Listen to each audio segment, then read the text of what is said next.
Welcome back to Blaster Master. We now have the water area. I like the water in this game. At least once you get the upgrade that makes you control well. Well, yeah. Once you get the upgrade, so you can actually move around in it. Yeah. Aw, man. I mean, I like it when old school video games would just animate the surface of water as if it were a pulsing bed of spikes. Gelatin spikes. Rather than, you know, water. Yeah, it's just all of the Dragon Quest slime came together and became the ocean. Yeah, pretty much. I'm just trying to figure out where they put the giant face. The nice part about the electric power also, when you're in water, it sends out little sparks around it, and it completely annihilates a lot of enemies just straight up near you. No. Oh wait, you can do that? Yeah. I didn't know that. I thought you had to get the Jason is small. Nope. I thought you had to get the better ship in order to do that. I mean, I can't really do anything here. Ow, my head. But you can come here. Okay. Wait, you can't jump to a platform that's slightly lower than the one you started on? Nope. No, he'll get if you fall more than he'll break his leg benders. If I think that if you fall any higher than your jump height, you take damage. Yeah, and any slightly further than that, you just die. Yeah. Like, I think you maybe get, like, 1 or 2 Jasons worth of leeway, and then you just Jason as a unit of measurement. Yeah. What? Mommy, I'm 0.3 Jasons taller. Good job, honey. We're gonna go mark you on the wall now. Press X to Jason. Oh, this is a heavy rain thing. Okay. I actually need to play that one of these days, because I got, like, the entire David Cage adventure game library on PSN from various sales and stuff. Okay, so we were talking about this right before, but I have to ask, why did you get the David Cage collection? I didn't buy them. They're, like, PlayStation Plus freebies and stuff. Oh, okay. Like... I do like the graphics in these overhead areas and the water area, though. Like very recently, like they at the last minute they like the PlayStation Plus freebie was supposed to have like a soccer game or some shit, and like they couldn't do it at the last second for some reason, or they decided not to. So they pinch hitted Detroit Become Human, I think. The deluxe edition of it even, and the thing is, the deluxe edition of that comes with heavy rain. So, but David Cage can't write to save his life. That's not true. He can write, but he has that problem where the writing falls apart in the long haul, but all the individual story points and story moments and character moments are nice. Well, when they're not, when they don't involve random rape. I was gonna say I'm not sure I would give him that either. He's kind of like. He's kind of like the Sword Art Online Arthur, actually, in that sense, where like there's a lot of. You mean you'll have a good idea every once in a while, and it'll be okay. But the rest is kind of crap. Lots of little good ideas, but like held together by duct tape and silly string, and not even sturdy duct tape and silly string. Really bad duct tape and silly string.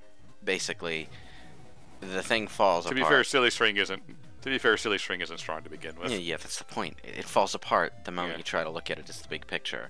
But if you were to look Although I do like its probably its most famous unintended use though for military purposes. Wait, silly string? Okay, you gotta. They use it to detect tripwires because it's so light and fragile that it won't trip wires, but it'll float in the air where the wire is, so they can see it. It's like using cigarette smoke to detect laser beams for alarm systems in Metal Gear Solid. Yeah. But yeah, no, they legit use silly string for that.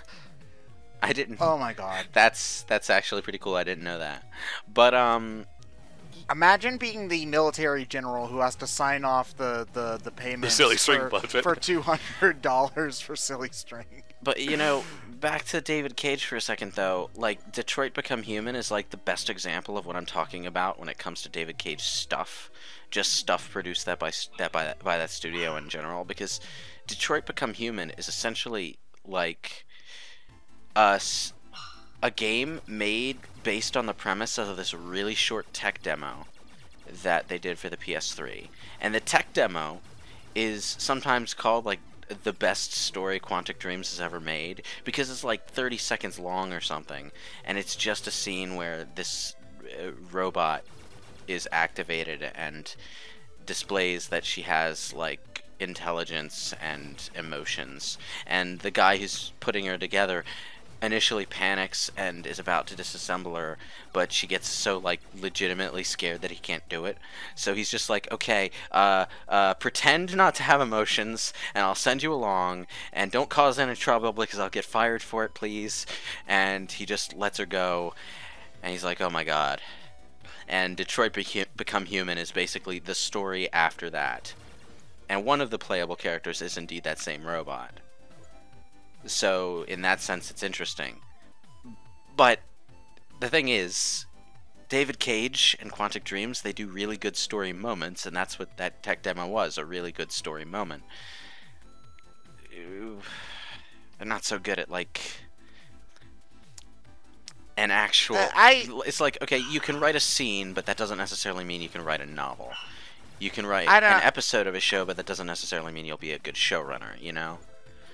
I don't know, there's just a lot of similar small moments in stuff like Heavy Rain that are just as bad as some of the bigger ideas. Like, and I mean, there's a lot of different examples, but the one that comes to me the most is one of the bad endings in Heavy Rain where the kid dies, but the woman survives, and then the dad is just like, oh, I couldn't save my son, and then the woman just goes, I want you to have a child with me. And it's just like, that's not how people are, Mr. Cage, sir. So, yeah, I don't know. There's just a lot of, every time I look at a lot of stuff, it's just, and I think the worst example I've seen is the one with, Willem Dafoe in it. I don't remember the name of it. David Cage also has a particular weakness for not being very good at writing the female characters, even though he really goddamn thinks he is. I feel like that's a lot of authors. Oh, though, no, to yeah, at least yeah. be a little kind. You know, it's that particularly annoying breed of bad at female characters where they think that they're getting deep and like relevant, but they're not, and they wind up tripping head over ass into all the stuff that makes really bad characters. And that's especially grating when you get to stuff like Beyond Two Souls. Oh, that's it. That's what that one's called. Yeah. Beyond Two Souls had the added complication of being told out of chronological order, though. So it's not as bad a story as it is, but it is not very well told. It's not as bad a story as some people will tell you it is, but it's not very well told. Is the issue with that one? Like, if you have the particular kind of obtuse thought process that doesn't have any trouble following the logic of the story, you might find it really engaging. But it takes some doing. And that in itself, I would argue, is a failure on the storyteller's part. Oh, this part's nerve-wracking because you basically have to go through this whole area as just Jason. Which, honestly, I don't mind it as much because since this is a water section, you have free moving and you don't have to worry about tripping and losing half your health. So, I think that it's part of why I think the overhead stuff is a little bit more engaging than the tank stuff, because I feel like the tank stuff might be more fun if there was more interplay between Jason and the tank. Like, you know, if like leaving it didn't mean you felt naked and helpless and like you don't have any of your cool stuff anymore, because you can't even use the cool stuff you have when you're in overhead. It's just like Jason forgot how to aim upwards. Dang it. Or uses, oh my god, I hate that room. This room drives me mad because of it took me like 6 times to get through that took me like 6 or 7 tries. They give you that because ladder that you're supposed to grab onto, but it's so hard to grab onto the ladder that you just skip the ladder and swim up the shaft. No, but here's the thing. The worst thing about it is that if you miss it, you don't just go like back to the beginning of the room. You have to go back through the previous room too. Ugh. Which is stupid. Aggravating. Not fun. So yeah, so that room can suck a dick, pretty much, is the point that I'm trying to make. This is probably my favorite track in the game, though. I think. Yeah, this is a really good music track. I like it a lot. And I do like the visual idea of the top-down areas where you're just in these giant aquarium domes. So they have like all the reflecting water effects and the fish shadows and stuff. I love the different, like, you can see the manta ray or the jellyfish above you and stuff like that. That's really cool. It's just Inti Creates showing off, I realize. Yeah. But I mean, it's still really cool. It's like watching a Pixar movie, you know? It's just like, you know, that part of it is just like, we can make this look gorgeous and you're going to have an eye orgasm by watching it. And you know they know that, so you're kind of like, okay, Pixar, really? But at the same time, they're actually pulling it off. And so you're mad at them for being good at making visuals. I've never had that particular mix of emotions while watching a Pixar movie, but, you know, as you do. Well, it's something that I realized when I found out that the movie Brave was basically entirely created because somebody was able to come up with a system for making hair really, really well. And later on I learned that the same thing with Monsters, Inc. was for fur and stuff like that. And it's just like, they just want to show off, and they'll make an entire movie or an entire aspect of the movie around, we know we can do this thing really, really well. Man, so we're gonna, you know, frickin' do it. That makes me laugh for an entirely different reason. Just like the thought that, you know, someone somewhere out there was probably complaining about what a social justice warrior movie Brave was, and in the end, it was all just Pixar trying to make a movie for their hair engine. That was a boss. Oh my god. Whoa. I forgot how easy that one was if you don't... Well, it has multiple hitboxes, so when you use the fuck you laser, it just wrecks it. You're not supposed to be able to shoot it from the front. That reminds me of tackling the final boss of Ratchet and Clank 2 with the bouncer, where you just have like a million exploding balls bouncing around the boss arena, all hitting the boss at the same time, and it goes down like nothing. It's like, man, where's the challenge level that the first game's final boss had? It's like, I didn't even have to try. That's another game I need to play, is Ratchet and Clank. I've been saying that for years now, but that's like the one typically Sony associated. Well, I guess it's now entirely Sony associated because Sony straight up bought Insomniac. To be fair, they might as well have been a Sony exclusive anyway. I mean, like, the only game I think they made that wasn't Sony exclusive was Sunset Overdrive.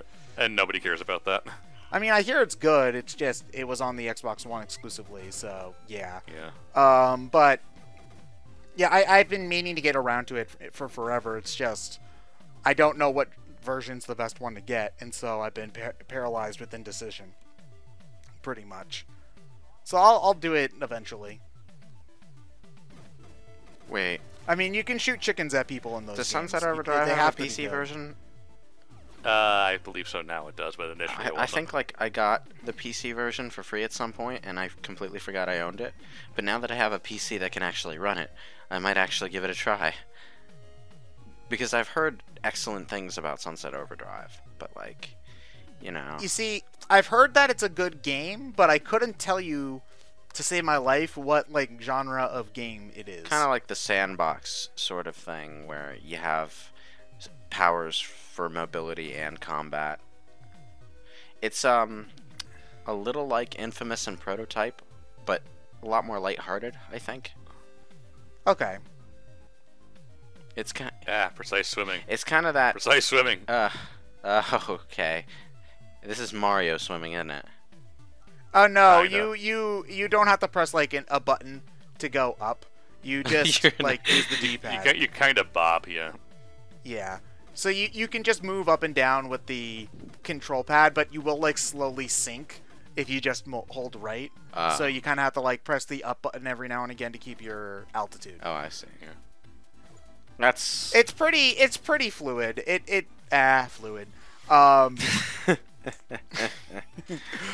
It controls well. I like the swimming in this game. And when you get the tank upgrade that effectively allows you to swim with the tank, that also is pretty... Oh, hi, Johnny. You know what? He was recording at the time. And you'll also know how far in advance we have to record games in order for... Well, not always. This this and Blaster Master Zero were just because I felt like it. Yeah, sometimes we'll be There like, Yeah, it's go on. like, I'm playing a game, might as well record it. When are we actually going to be able to play this game? I don't know, 3 years from now. Yeah. Yeah, that happened. It's like, I kind of enjoy this game, and I feel like I want to do it for BSC at some point. I might as well record it now while it's fresh in my head. Yeah. Yeah. That's, Compared to doing it 3 years from now when I'd have to look it up and play it again just to make sure I know what I'm doing. yeah, that Yeah. was me with Project Diva X. I figured I'd get the recording done while I I was in the forgot mood. that we recorded that. Yeah. Yeah. Yeah, I Oh was my, like, yeah. it's like I know it's gonna take me forever to practice back up to this level of skill if I want to do it later, so I might as well do it now.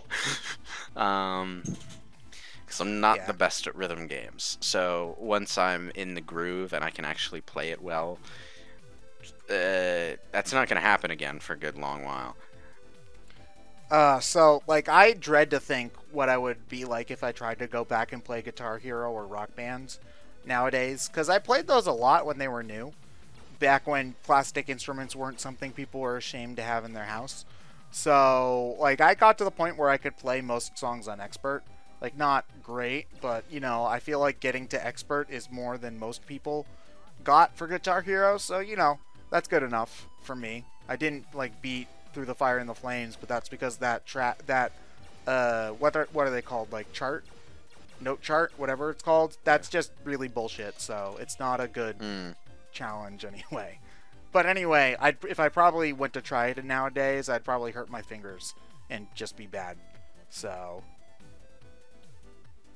Yeah, so much waiting. There was so much waiting I got bored of blasting to the music. you can never get bored of blasting to the music. What about masting to the music instead? This is a Master Blaster after all. True. Oh wait, no, it's a Blaster Master. Damn it. Or wait, is it? Yes, it is Blaster Master. Okay.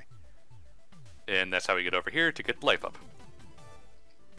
Yeah, so the game like has that whole jumping section earlier, but you don't even have to go over there, pretty much. There's probably just like health or something hidden in that rock collection anyway, so.